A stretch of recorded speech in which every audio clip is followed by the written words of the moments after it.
til pressemøde. Jeg er sammen her, politimesteren Bjørn Bay og naalakkersuisoq for sundhed og landslægen Henrik. I går aftes blev vi orienteret om, at rejsende fra Grønland til Danmark er blevet smittet med corona, da barnet skulle til Rigshospitalet. Derfor har man igangsat initiativer omkring det, og det har været opgave og blev retestet i morges 2 gange, og det viste, at det var heldigvis en falsk alarm.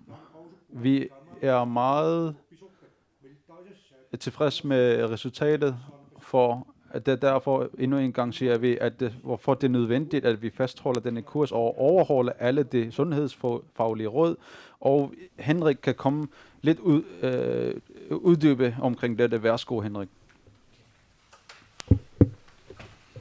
Tak for det. Ja, jeg vil kort lige fortælle, hvad det er, der foregår i sådan en sag, og hvorfor vi handler, som vi gør. Sent i går aftes får vi i Landslægeembedet en melding fra det grønlandske patienthjem om, at en af deres patienter er blevet kontaktet fra Rigshospitalet og fået at vide, at vedkommende var testet positiv for covid-19.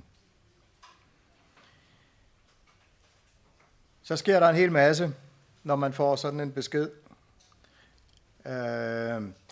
Det drejer sig om et barn, som bosiddende her i Nuuk, som var rejst ned med flyet i går, skulle til behandling på hospital i Danmark, og derfor rutinemæssigt bliver undersøgt for covid. Det gør alle, som skal indlægges eller behandles ambulant på et sygehus i Danmark.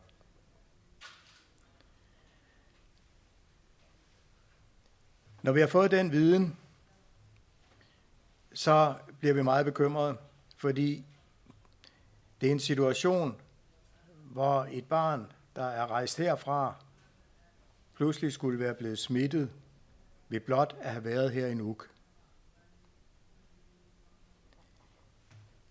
Det er i vores ører i Landslægeembedet en meget bekymrende meddelelse, fordi det vil jo i så fald betyde, at der var noget skjult smittespredning i Nuuk, vi ikke kendte. Det er en af de situationer, vi frygter mest.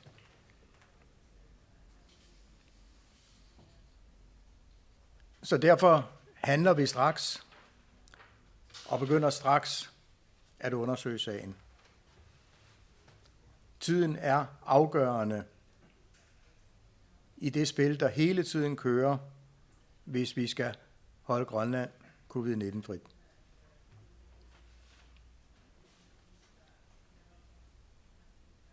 Men samtidig så beder vi også om, at tingene bliver genundersøgt.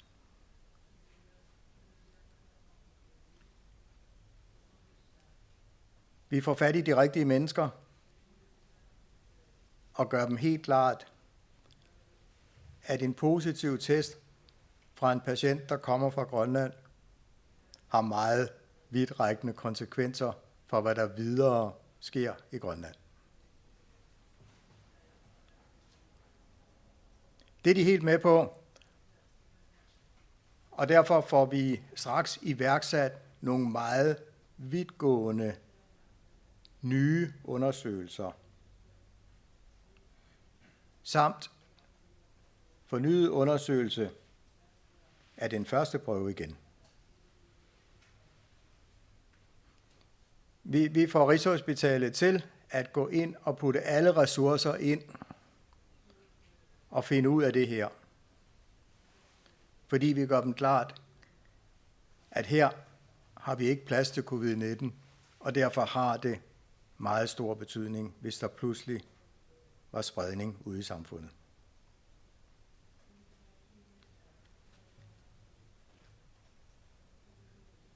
så viser det sig heldigvis, at det alt sammen er negativt. Den allerførste test, som er udført på et avanceret apparat, har været falsk positiv. Med den type apparat, de anvender, som de bruger på patienter, de indlægger, er der omkring 1%, der er falsk positiv. Det ramte vi lige.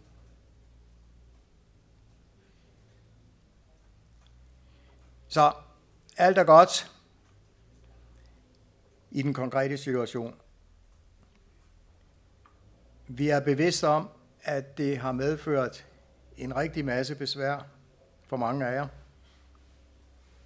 En masse ulemper og skabt en masse uro. Men det er det valg, det er den omkostning, der må være, hvis vi skal sikre et covid-frit Grønland, er vi også næste gang nødt til at slå til, når vi får en så alvorlig besked. Der skal slås til lige med det samme, hvis man skal sikre mod spredning af et udbrud.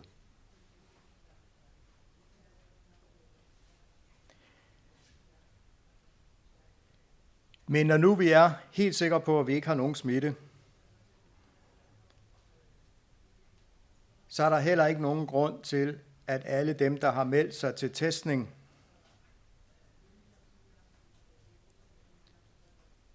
ude fra skolen i Nuuk,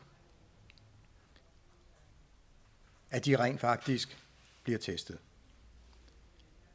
Så derfor der er ingen grund til, at vi går ud og tester en masse raske mennesker her i byen på nuværende tidspunkt. Vi har ingen grund til at tro, at der er smitte i byen. Tak. Vi siger tak til Henrik. Så kommer Bjørn Bay. Værsgo.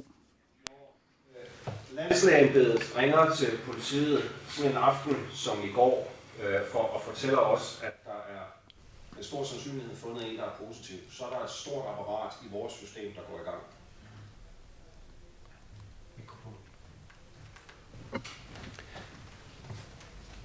Der er et stort apparat, der går i gang i politiet, når landslægen ringer til os og anmelder, at man har fundet en person, der med stor sandsynlighed er testet positiv for corona.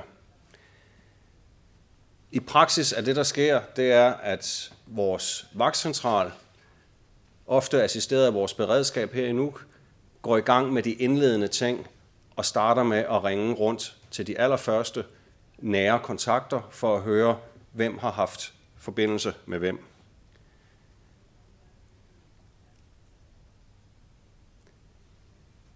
Samtidig så sørger man for at indkalde ekstra personale til politistationen, som kan danne en enhed, som sætter sig ned og laver et egentligt efterforskningsarbejde for at finde ud af, hvem der har haft kontakt med hvem.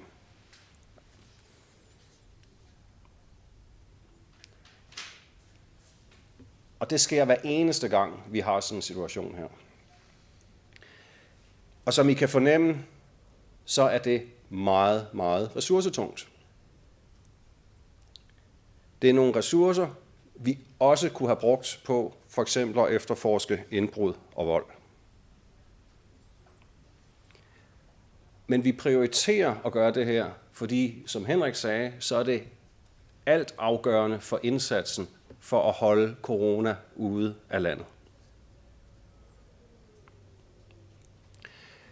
Vi oplever, når vi ringer rundt til folk, både i den her konkrete tilfælde, vi lige har været igennem, men også i alle de andre situationer, at dem, vi ringer til, er meget, meget lydhøre og meget hjælpsomme med de oplysninger, vi skal bruge. Folk er generelt meget forstående, og det vil jeg egentlig godt fra politiets side sige mange tak for. Men den samlede befolkning kan hjælpe os i det her arbejde. Og det er for det første at overholde de sundhedsmæssige råd, som vi skal overholde. Vi skal huske at holde afstand blandt andet. Vi skal huske afspritningen. Vi skal huske håndhygiejnen. Og vi skal også huske det, når vi er ude at handle, og når vi går en tur i byen.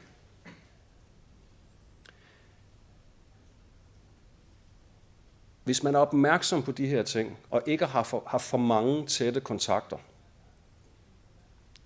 så skal vi i politiet bruge markant kortere tid på at tale med hver enkelt person, vi taler med, når vi laver smitteopsporing. Og lige nu, så kan man sige, i går aftes, om vi brugte 20 eller 40 mandskabstimer, det er måske ikke afgørende i den konkrete situation. Men hvis vi pludselig står med 5 eller 10 smittede, så er det altså afgørende for den service, politiet kan udøve. Og derfor er der en appel fra Grønlands politis side, det er, husk nu sundhedsrådene. Tak. Bjørnim Rønak. Og jeg vil dertil tilføje, at i går aftes, under politiets undersøgelse, at hvis det har været at barnet var faktisk smittet, så var det allerede smittet ud over andre 4 byer. Det er derfor, at man skal, og ved på det kraftigste råder, at man følger myndighedernes råd. Værsgo, Anna. Tak. Og som det er blevet sagt, og det samme fra Bjørn, det vigtigste og det bedste værktøj, vi har imod covid-19, er det retningslinjer og anbefalinger, vi har. Det er derfor, at vi følger disse, og vi er også blevet informeret nogle ubehagelige nyheder. For eksempel så skriver også folk en masse på Facebook og andre sociale medier, og disse har nogle store indflydelse i samfundet. Derfor vil vi anbefale, at man lige sikrer sig, at likviditeten af den rygte eller information, man har fået, og hvor man har fået det. Og så fremt man er i tvivl, så er der en corona hotline, som er K8011, og man kan også kontakte politiet, så fremt det bliver nødvendigt. De sundhedsmæssige anbefalinger er, at man holder afstand, at man holder hygiejne, at man bliver hjemme og på arbejdet, at man vasker sine hænder, at man ikke giver hånden, og at vi har alle sammen en pligt som en enkelte borger, at vi overholder disse indtil nu. Og stadigvæk anbefaler vi, at man returnerer billetten, for tilbuddet gælder stadig. Og dem, der absolut skal rejse, afhængigt hvor det skal hen, skal det for det allermindste følge myndighedernes anbefalinger. For det her, det er meget vigtigt. Det er noget, som er uundværligt under rejse. Derudover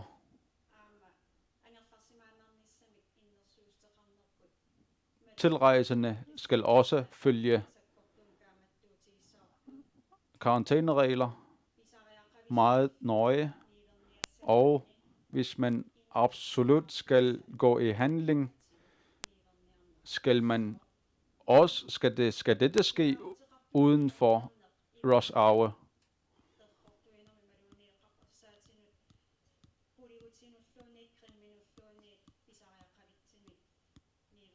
Og absolutte handel handler ikke om creme og andre hovedprodukter. Det handler om mad, og hvis man kender nogen i familie og bekendte, så kan man også hjælpe hinanden med at gå på handel i butikkerne. Og på det sidste vil vi også sige tak til butikkerne og virksomhederne, som også følger anbefalingerne med ansvar, og i deres forretninger kan man også se,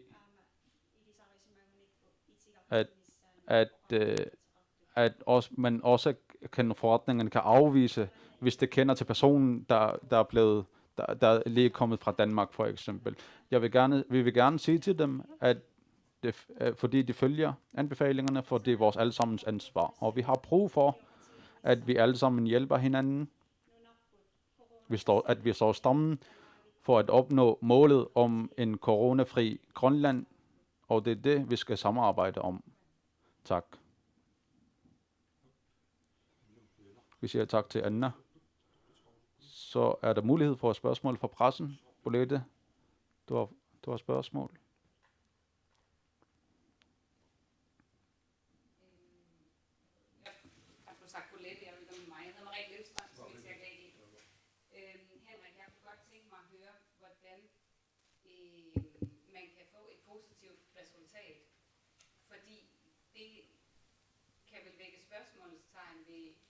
Seruminstituttets tal dagligt, hvis man ikke ved, om de der resultater faktisk er ægte, når der kommer et positivt test?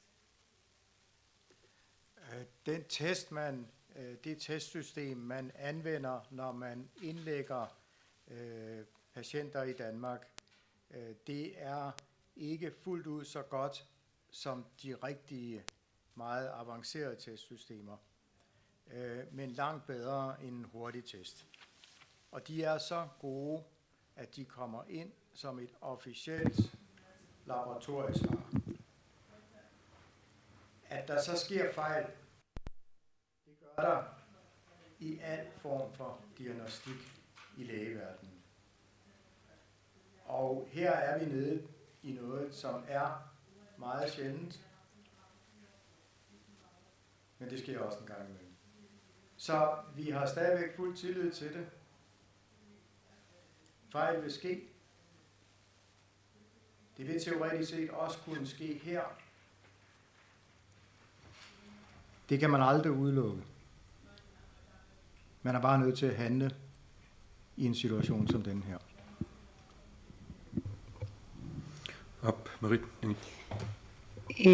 I forhold til dem, der så har været testet positiv her, hvor sikre er vi så på, at de har været positive, og er der også blevet lavet ekstra test for at sikre, at det positive svar rent faktisk var positivt? Alle positive i Grønland, efter vi selv oprettede laboratoriefaciliteter her, er kørt på 2 helt uafhængige testsystemer. Og de 2 testsystemer, vi har i Grønland, er på et meget avanceret niveau.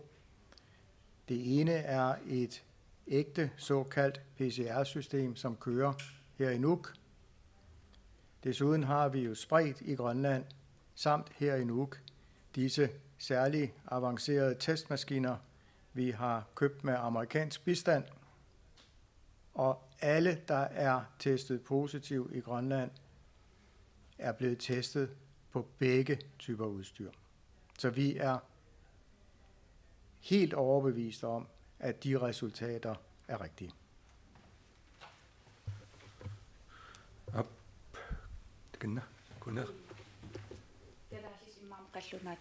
Hvad kan vi så lære af det her? Jamen, vi kan lære, at vi skal handle, når der sker noget.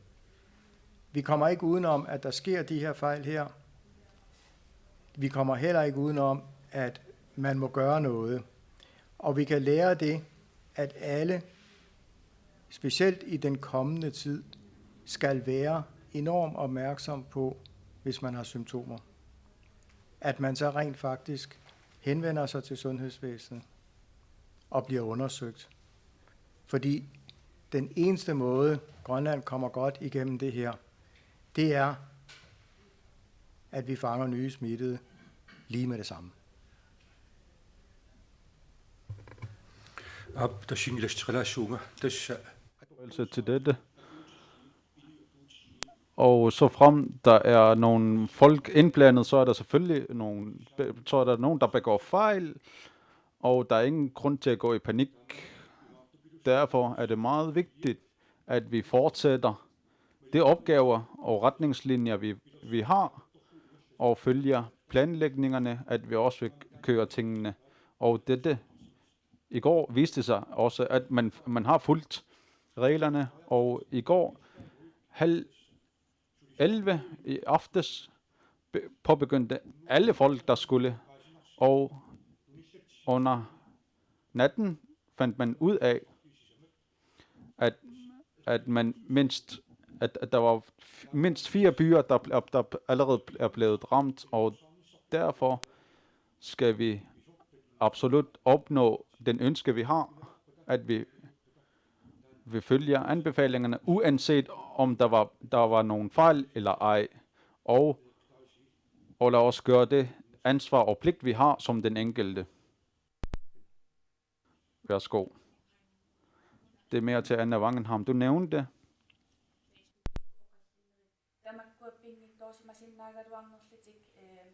Kunne man måske undgå disse Facebook-opslag? Det skabte også panik og uro blandt mange familier, selvom det ikke er sandt.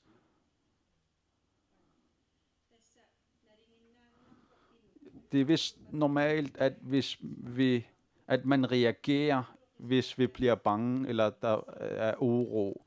Og det er anderledes fra person til person, og jeg kan ikke sikre, at det ikke sker igen i fremtiden, for vi har jo også nogle friheder og rettigheder at kunne ytre sig. Og det, jeg gerne vil komme til, er, at hvis disse rygter ikke kommer fra troværdige kilder, så kan man måske tale med sine kære familie eller bekendte frem for at sende ud på opslag på Facebook. Så derfor skal man lige tænke sig grundigt og sikre, at kilden er troværdig. For hvis man skriver disse ting, kan det skabe nogle store uro. Er der nogen andre? Kan du forklare, hvad du mener med, at 4 byer var ramt, hvis det havde været en ægte positiv i går?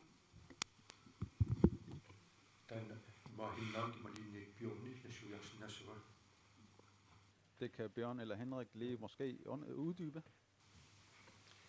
Ja, altså det er jo et spørgsmål om, hvorvidt den smittede, eller formodet smittede, har haft kontakt til nogen her i Nuuk, som er rejst videre ud af Grønland.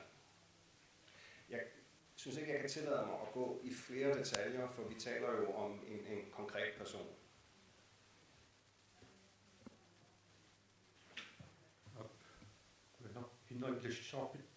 Har du nogle tilføjelser, Henrik?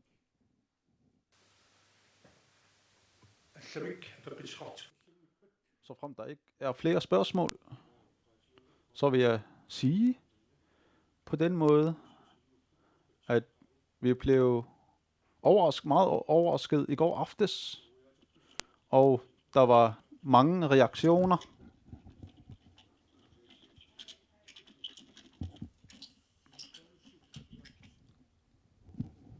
Og der var en stor reaktion, det må vi sige, i samfundet. For Henrik har lige forklaret, at det kan være, at barnet var blevet smittet her, men heldigvis var det ikke tilfældet. Men man har kørt sagen efter reglerne, og politiet har arbejdet natten over. Landslægemyndigheden har også arbejdet hen over natten. Og efter til tredje test viser det sig, at det var falsk. Men jeg skal sige, at det her har påmindet os, at vi skal passe på hinanden og passe på. Og undersøgelsen viser, at hvor hurtigt spredningen kan være, at endda det bliver til 4 byer, og blandt os, og hvis vi har en smittet blandt os, som ikke er kendt, så kan der være nogle store konsekvenser. Og det er lige præcis det, man arbejdede ud fra i går. Og som Anna nævnte, at der har været nogle stor fokus omkring det på Facebook. Folk er bekymrede. Og rigtig mange folk er blevet meddelt om det. Og jeg vil gerne sige, hvis du har en mistanke på nogen som helst måde, skal det ikke ud gennem Facebook. Kontakt myndighederne, altså politiet. Dem kan man kontakte på 70 14 48 døgnet rundt. Og Anna har nævnt, at hvis I er i tvivl omkring corona, så kan man altså ringe til 80 1100. Disse forskellige kontaktinformationer kan man også benytte, hvis man er i tvivl. Vi har alle sammen en pligt til at bruge juledagene og nytårsdagene i fred og ro. Der er nogen, der skal ud og rejse, der er nogen, der skal besøge. Men hvis du har symptomer, så bliv hjemme og formindsk kontakten til andre. Og hvis der er nogen, der er blevet smittet,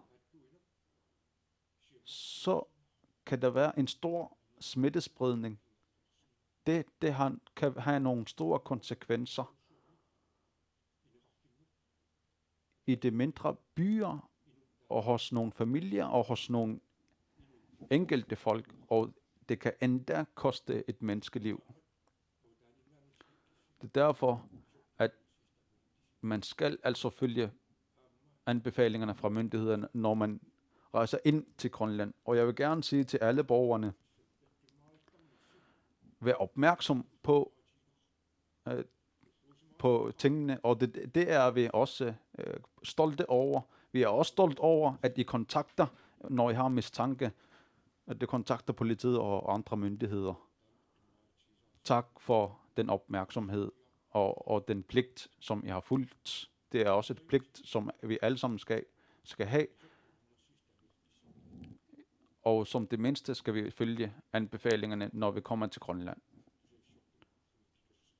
Når det er sagt, så siger jeg tak for i dag for dette pressemøde.